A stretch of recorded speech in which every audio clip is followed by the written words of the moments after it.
ফেসবুকে আপনি কি নতুন? ফেসবুকে আপনি কি নতুন করে কাজ করা শুরু করেছেন?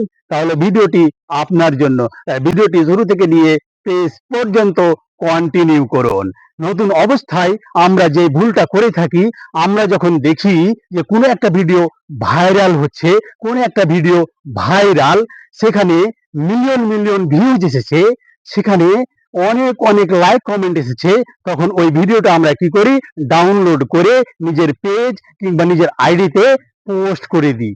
এই যে আপনি এই যে ভুলটা করলেন, এই যে মারাত্মক ভুল, এই ভুলের কারণে আপনার যখন ফেসবুক আইডিটি কিংবা পেজটি রিভিউ করে দেখবে, তখন কিন্তু আপনাকে ইস্যু ধরিয়ে দিবে। আর একবার ইস্যু চলে আসা মানে আপনার 3 মাসের জন্য শাস্তি হতে পারে, এমনকি 1 বছর পর্যন্ত আপনার শাস্তি হতে পারে। তাই কেউ ভুল করে কখনো কারোর অন্যের কন্টেন্ট নিজের আইডি কিংবা পেজে আপলোড করবেন না।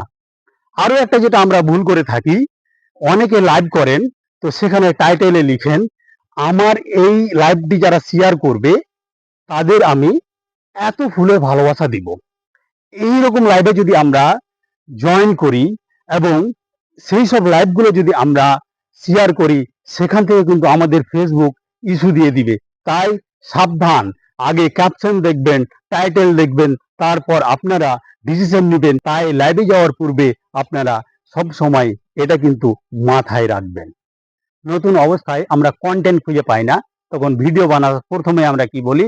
হাই বন্ধুরা, আপনারা কেমন আছেন, আপনারা ভালো আছেন, এইগুলো বলে কিন্তু আমরা ভিডিও শুরু করি। কিন্তু এইরকম ভিডিও করলে কিন্তু হবে না।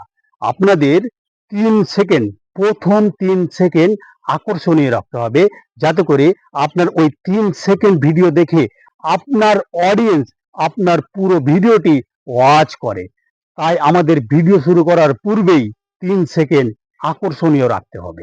আপনি কিছু ফলোয়ার পাওয়ার আশায় আপনি নিজের পেজ কিংবা আইডিটি ভাইরাল করার জন্য এমন কিছু কাজ করবেন না যেগুলো ফেসবুক কমিউনিটি গাইডলাইনের খিলাফ।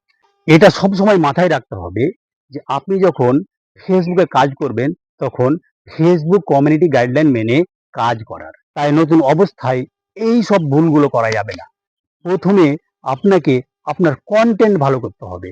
আপনার কন্টেন্ট যদি ভালো হয়, তাহলে আপনার অডিয়েন্স আপনার ভিডিও দেখে আপনাকে ফলো করবে এবং আপনার সেই ভিডিও একদিন ভাইরাল করবে ফেসবুক। আর হ্যাঁ, একটা জিনিস মাথায় রাখতে হবে, সব সময় চেষ্টা করতে হবে নিজের ভয়েস দিয়ে, নিজের ক্যামেরাতে নিজের কন্টেন্ট আপলোড করার। তাহলে ফেসবুক আপনাকে একদিন গ্রো করবে। ফেসবুক চাই অরিজিনাল নিজস্ব কন্টেন্ট। তাই সকলে চেষ্টা করুন নিজের কন্টেন্ট, নিজের প্রতিভা দিয়ে সামনে এগিয়ে যাওয়ার। তো আমি এই থেকে আমার ভিডিওটি শেষ করলাম। সবাই ভালো থাকুন, সুস্থ থাকুন, টাটা।